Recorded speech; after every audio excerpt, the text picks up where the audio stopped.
Listen, there are plenty of myths when it comes to investing in the stock market, right? Especially if you're a beginner, there's a lot of things that might get said on social media or word of mouth that just simply aren't true. So hopefully by the end of this video, you'll understand the difference between myths and facts when it comes to investing in the stock market, all right? Now, myth number one, when it comes to investing in the stock market, is that you need a lot of money to invest. That is simply not true, right? A lot of people might think that you need to be a 6 or 7 or 8-figure earner in order to invest in the stock market. Like, it's not just for the rich and the wealthy, okay? There's something out there called fractional shares, all right, that allow you to invest in these big name companies with as little as $5, sometimes even $1, okay? But you can invest in the stock market with just $5, all right? I promise you all right? Obviously, everyone's financial situation is different, but at the end of the day, I think that's the big myth because everyone thinks sometimes that you need a lot of money to get started and you don't. So number two is that you need a lot of experience to invest. And that also is not true, right? You don't need to have read every single finance book. You don't need to have attended every single stock market seminar. But the idea of just getting started is usually more important than the idea of second guessing yourself and things like that. So experience is good, don't get me wrong, but you do not need a lot of experience to really get started, right? There's been people who've been investing in the stock market for decades, true.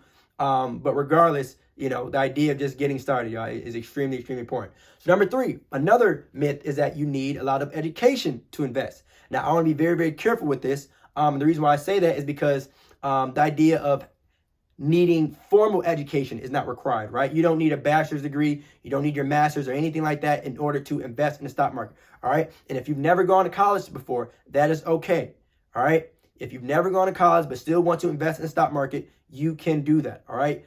Don't think twice about it. Don't think that you're not able to. You're still allowed to do it. Now, obviously, when it comes to education, you want to make sure that you continue to educate yourself as much as you can in the stock market. Again, whether it be through YouTube videos like this and so on and so forth. But the idea of thinking that you need all the degrees in the world in order to invest your money is just simply not true. And last but not least, another myth is that you need a lot of time to invest in the stock market. There are apps out there such as Acorns and Betterment that are robo-advisors. And what robo-advisors are is that they invest your money for you, okay? So if you're a very busy person, right, if you work a 9 to 5 or you're a parent or you're a student even, and you still want to invest but just don't know where to start, there are robo-advisors that will handle that for you, okay? So again, apps like Acorns and Betterment, and there's a couple more out there, but just the idea of, you know, if you don't have a lot of time on your hands, right, you can still invest. Because not everyone can or wants to look at charts all day. But if you still want to invest while not looking at charts, you can still do that. You can still invest while not paying attention to the news all the time. Again, robo-advisors take care of all that for you.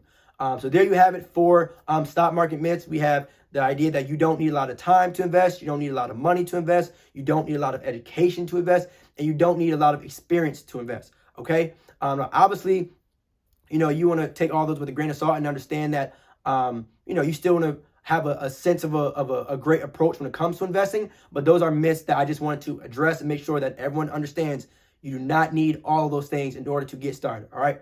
So again, hopefully this video helps y'all. And as always, appreciate the support and y'all stay blessed.